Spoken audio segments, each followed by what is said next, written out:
Welcome to this episode of Grassroots Advocacy. Today's session is about standing up for your elders. In the last episode, we had the opportunity to talk about standing up for your residents, and that was because of a social media question that we had. This episode is about standing up for your elders and comes based on a conversation that I had with one of the members of our board of directors, the NACA board of directors. And she was sharing with me a scenario where there was a gentleman in their town where she lived that had been locked up in a stock trailer. Now, for those of you that aren't from the agriculture community, you might say, well, what in the heck's a stock trailer and why should I care? Well, a stock trailer is a long trailer that is used to either move horses or pigs or cows or pretty much anything. And generally speaking, they're not very big. They're not comfortable at all because they're designed for animals and not for people. And so if you can imagine having a person who's in their 60s, 70s, or 80s locked up in this cattle container in the middle of the summer heat, I mean, when it's hot outside, that's not an acceptable situation.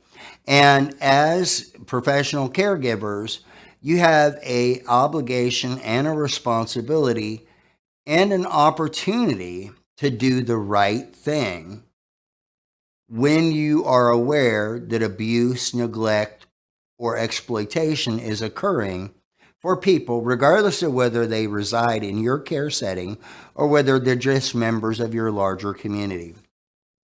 So, in speaking with the board member, she said, I saw this happening, I was aware this was happening, but I wasn't quite sure what to do. And so the question for us then becomes, if you're aware of something like this happening in your community, what should you do? What can you do? Well, it's a really interesting question because it is different than the post-acute and long-term care settings or assisted living environments or things of that nature where there is guidance, published guidance, and direction and regulation and that sort of thing.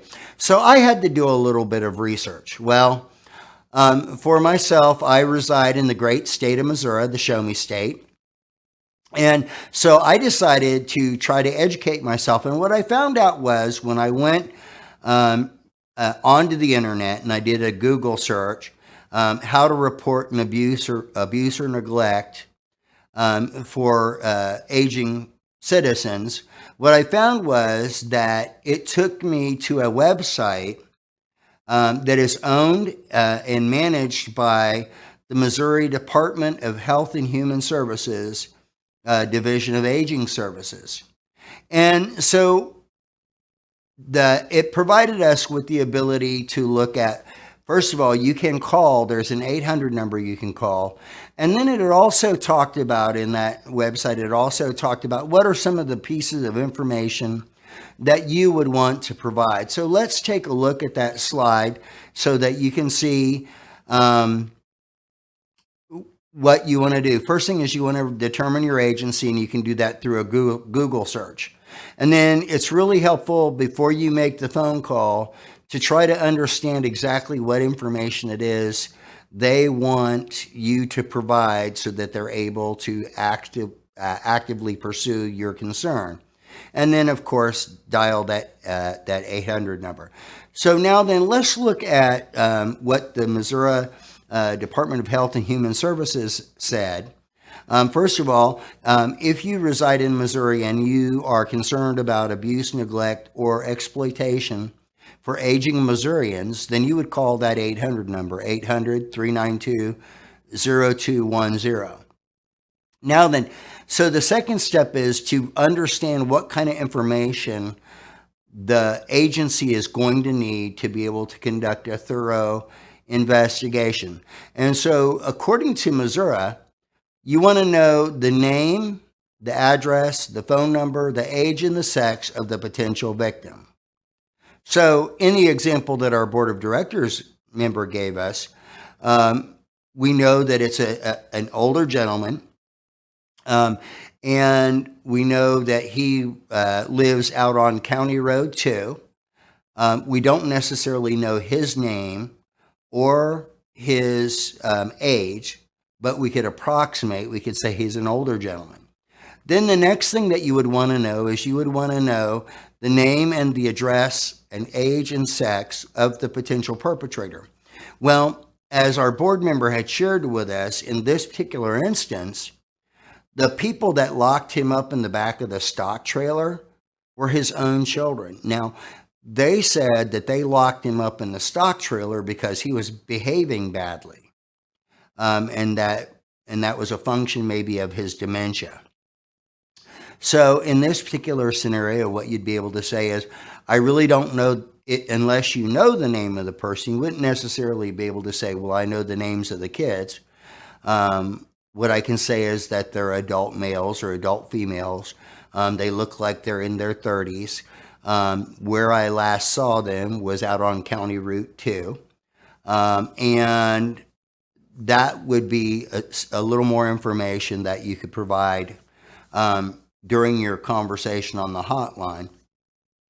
Then the next thing that you would want to look at is the circumstances that led you to believe that abuse or neglect or exploitation were occurring. So in this particular example, if you you were driving down County Route 2 and you saw an older gentleman peeking out of the side of a stock trailer, and then maybe an hour later you came back and that gentleman was still in that stock trailer, that would be the circumstance which lead you to believe that abuse or neglect or exploitation are taking place.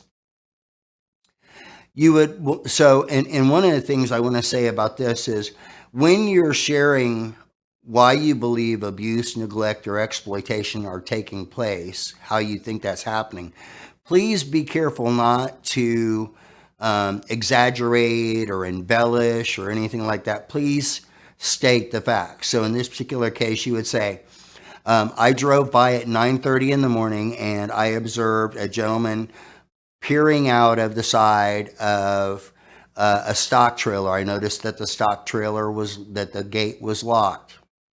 I returned at 11:30 and I noticed that same gentleman was still looking out the side of the stock trailer, and the stock trailer appeared to still be locked.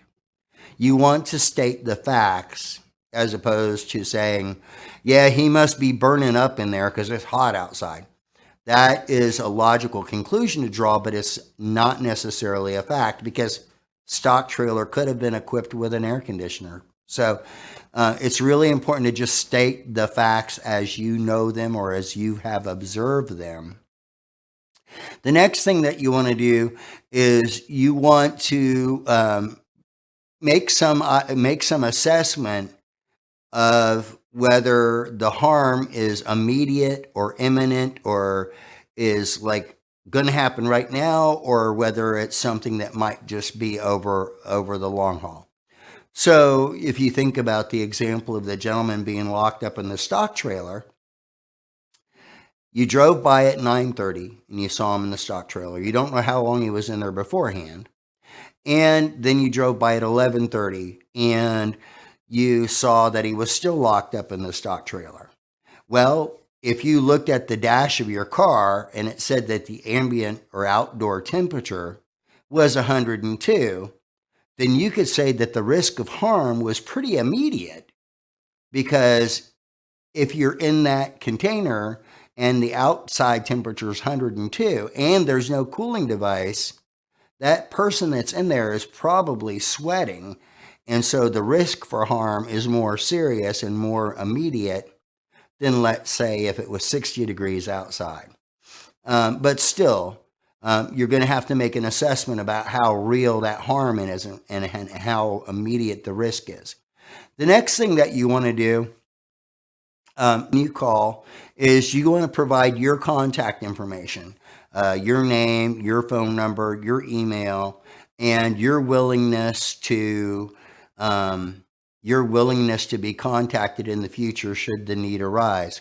Now, one of the things I will say here, at least for the state of Missouri, if you are a mandated reporter, if, in other words, if it is part of your professional obligation to report, this information isn't optional. And so, as a certified nursing assistant, as a licensed or registered staff, as an administrator, as a social worker, any of the folks within the post-acute and long-term care environment are mandatory reporters. And they will require your information. And wouldn't you want them to have your information so they could contact you and say, hey, look, Mr. Brown, we really appreciate that you called and we followed up on your concern, and this is what we've done to safeguard the well-being of the aging American. I certainly would want to know, so I would imagine you would want to know. The other thing that you might want to do, or that they might ask you in terms of information, is they might ask you if there are any other people in the community who might have additional information about this situation. And so if you happen to know, for the sake of discussion, that Donnie's the postman for Route 2, you might say, well, you could always check with Donnie. He's the postman for Route 2. He might be able to give you some information. I don't know what his phone number is or his last name, but I do know he's the postal carrier for that rural Route 2. The next thing is they might ask you for any other relevant information. And that could be anything like, well, do you know what temperature it was outside? Did it look like that stock trailer had an air condition? And did it look like do you know if the person had any food or water? So they might ask you to add any additional relevant information. So up to this point in the grassroots advocacy conversation, we've really been looking at women and men who reside in the post-acute and long-term care settings. Remember, if you are truly committed to the well-being of our nation's frail, elder, and disabled citizens, then you will want to speak up for those who are in the community as well. As we wrap up today's session, I'd like you to take a look at this quote from Chris Gardner. Chris is a motivational speaker and businessman. He said, "Strong people stand up for themselves. Stronger people stand up for others." Please allow me to encourage you to stand up for others. I look forward to being with you for the next episode of Grassroots Advocacy. Until then, be well